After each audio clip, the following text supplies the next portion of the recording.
हम आपको एक और खबर आपको बताना चाहेंगे जो कि रेलवे स्टेशन से ही जुड़ी हुई है। अब जो कि जगदलपुर से आ रही है, जगदलपुर से एक महत्वपूर्ण जो है सूचना में मिल पा रही है। जगदलपुर में ट्रेन के जो रेल पटरियों के रखरखाव की वजह से जो अब जो आवागमन है वो अब बाधित होगा और 3 दिन तक ये आवागमन जो है वो बाधित रहेगा। आपको बता दें कि जगदलपुर से ये खबर है, छत्तीसगढ़ के जगदलपुर से, जहां पर रेलवे का जो आवागमन जो है वो बाधित रहेगा, क्योंकि यहाँ पर कार्य कर किया जा रहा है, रेलवे पटरी का कार्य चालू है। और ये खबर छत्तीसगढ़ से है, छत्तीसगढ़ से ये खबर है, जहाँ पर रेलवे का जो ट्रैक है उसका कार्य चालू है, जिसकी वजह से आवागमन जो है बाधित रहेगा। छत्तीसगढ़ से ये खबर है, हम आपको बता दें। महत्वपूर्ण खबर जगदलपुर से आ रही है, जहां पर रेलवे का जो आवागमन जो छत्तीसगढ़ के जो जगदलपुर क्षेत्र से है, जो कि आंध्र प्रदेश से जोड़ता है ये पूरा क्षेत्र, यहाँ पर ये बाधित रहेगा। तस्वीरें हम आपको जगदलपुर रेलवे स्टेशन की दिखा रहे हैं। 23 मार्च तक कोई भी यात्री ट्रेन अब बस्तर नहीं आ पाएगी। ओडिशा के मल्लीगुड़ा में केके लाइन पर आज से शुरू हो रहे कार्य की वजह से यह फैसला लिया गया है। रेलवे प्रबंधन ने हीराखंड, राउरकेला, समलेश्वरी, किरंदुल से विशाखापट्टनम तक चलने वाली पैसेंजर और नाइट एक्सप्रेस को भी रद्द कर दिया है। इनमें से अब कोई भी ट्रेन बस्तर नहीं आएगी, जिसकी वजह से बस्तर के जितने भी जो रहवासी हैं उन्हें काफ़ी परेशानियों का सामना करना पड़ेगा। नक्सल प्रभावित क्षेत्र है और ये महत्वपूर्ण जो ट्रेन है, जिसकी वजह से बस्तर के लोग देश के अलग अलग हिस्सों से जुड़ पाते हैं। लेकिन अब 23 मार्च तक कोई भी यात्री ट्रेन बस्तर नहीं आएगी। ये महत्वपूर्ण खबर आपको बता रहे हैं। ओडिशा के मल्लीगुड़ा में रेलवे लाइन पर जो कार्य शुरू हुआ है उसकी वजह से रेलवे प्रबंधन ने हीराखंड, राउरकेला, समलेश्वरी, किरंदुल से लेकर विशाखापट्टनम तक चलने वाली पैसेंजर और नाइट एक्सप्रेस ट्रेन को रद्द कर दिया है। इनमें से अब कोई भी ट्रेन बस्तर नहीं आ पाएगी।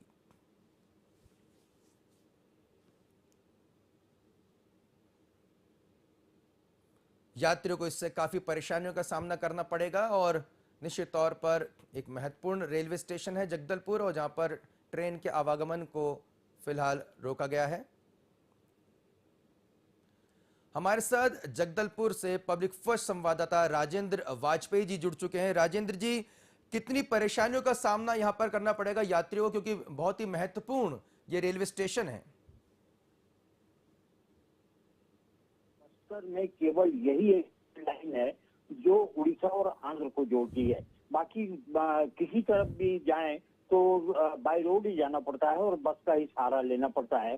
तो इस रेल लाइन से जो उड़ीसा के बाद का जो बस्तर का लगा हुआ इलाका है, वहां से लेकर किरंदुल का, यानी ये मान के चले कि करीब 200-250 किलोमीटर का जो रास्ता है, उसमें जो यात्री सफर करते हैं रोजाना, और इसमें ग्रामीण वो लोग हैं, आदिवासी लोग हैं जिनकी आर्थिक स्थिति काफी कमजोर होती है, तो वो इस ट्रेन का सहारा लेकर यात्रा करते हैं ताकि उनको कम किराया देना पड़े। तो ऐसे हजारों लोग जो हैं वो इन 5 ट्रेनों के बंद होने से जो है रद्द की गई हैं ट्रेनें, उससे प्रभावित होंगे। और ये बहुत से लोग विशाखापट्टनम जो है इलाज के लिए भी बस्तर से जाते हैं, तो उनके लिए भी ये सुविधा अब नहीं रहेगी। और कोई इमरजेंसी अगर आती है तो उनको बाई रोड ही जाना पड़ेगा, जिससे मरीज को भी काफी तकलीफ होगी। और ये 5 ट्रेनें ही बस्तर से ये उपलब्ध है और इन्हीं 5 ट्रेनों को रद्द कर दिया गया है। ये पहली बार ऐसा नहीं हुआ है, हमेशा ये देखा जाता है कि रेलवे प्रबंधन बस्तर के साथ में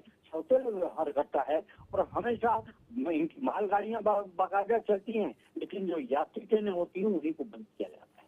ये महत्वपूर्ण बात आप बता रहे राजेंद्र वाजपेयी जी, क्योंकि बहुत इस तरह से यात्री सेवाओं को पूरी तरह से रोक देना, कोई वैकल्पिक व्यवस्था नहीं करना, ये अपने आप में रेलवे प्रबंधन की कार्यशैली पर प्रश्न चिन्ह लगाता है। राजेंद्र जी जी बिल्कुल, आपका कहना बिल्कुल सही है, प्रश्न तो लगाता ही। साथ में ये भी है कि जो इस लाइन से में चलने वाली जो ट्रेनें हैं उसमें लोग बड़ी देर से पहले से रिजर्वेशन करा कर रखते हैं, और इन मौके पर जब इन ट्रेनों को रद्द कर दिया जाता है तो उनकी जो यात्रा रहती है वो भी प्रभावित होती है। और जिस काम के लिए वो जाने वाले रहते हैं जी।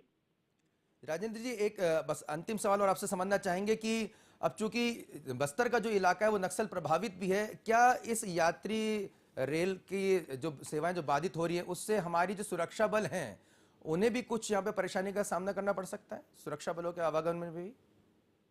जी, दरअसल सुरक्षा कैंप जहां जहां स्थापित किए गए हैं इस रेल लाइन के बीच में, तो वहां के भी जो जवान हैं जो वहां पदस्थ रहते हैं, वो कई बार अपने कामों से या पर्सनल कामों से या सरकारी कामों से भी इस रेल लाइन का सहारा लेते हैं और इन ट्रेनों से आवागमन करते हैं। क्योंकि बक्सर का मुख्यालय जगदलपुर है, तो संभागीय मुख्यालय भी है ये, तो यहाँ बाकायदा उनके अधिकारियों सबको आना जाना पड़ता है। तो निश्चित रूप से जो नक्सल प्रभावित इलाके में पदस्थ हमारे जवान हैं, उनको भी परेशानियों का सामना करना पड़ेगा यात्रियों के अलावा।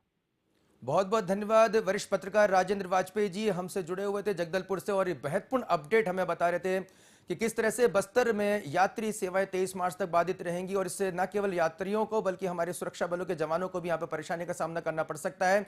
ये हैरान कर देने वाली बात है कि मालगाड़ियों के लिए तो यहाँ पर रेलवे के पास तमाम प्रबंधन मैनेजमेंट मौजूद है, लेकिन यात्री सेवाओं के लिए अल्टरनेट यानी वैकल्पिक व्यवस्था किए बिना ही पूरी तरह से रेलवे को इस तरह से रोक देना, क्या ये संभव था किसी बड़े शहर के लिए, किसी बड़े मेट्रो शहर के लिए, किसी बी क्लास सिटी के लिए अगर इस तरह से रेलवे सेवाओं को रोक देना? सिर्फ बस्तर के साथ इस तरह का सौतेला व्यवहार इस तरह से जो किया जा रहा है, निश्चित तौर पर यहां पर सवाल उठ रहे हैं कि आखिर क्या कोई वैकल्पिक अल्टरनेट व्यवस्था क्यों नहीं की गई और सीधे तौर पर यात्री जो कि खासतौर पर यहां पर गरीब आदिवासी यहां पर ज्यादातर रहते हैं बस्तर में, वो कैसे यहां पर अपने आने जाने के लिए जो कि रेलवे पे निर्भर रहते हैं वो कैसे अब पब्लिक ट्रांसपोर्ट को इस्तेमाल करेंगे, क्योंकि बसों में किराया काफी ज्यादा रहता है और लंबी दूरी पे तो और भी ज्यादा किराया भरना पड़ता है। तो किस तरह से अब उन्हें अपने पूरे के पूरी यात्रा शेड्यूल करना पड़ेगा और कितने रोजगार में भी यहाँ पर दिक्कतें आ सकती हैं। कई लोग जो है वो अप डाउन भी करते रहे होंगे, विशाखापट्टनम तक का ये पूरे यात्रा जोड़ता है, तो कहीं ना कहीं नौकरी से संबंधित लोग और हमारे जो सुरक्षा बल के जवान है वो भी यहाँ पर अपने परिवार के साथ यहाँ पर मूवमेंट करते हैं, तो रेलवे के जरिए करते हैं, उन्हें भी काफी यहाँ पे परेशानियों का सामना करना पड़ सकता है। ये खबर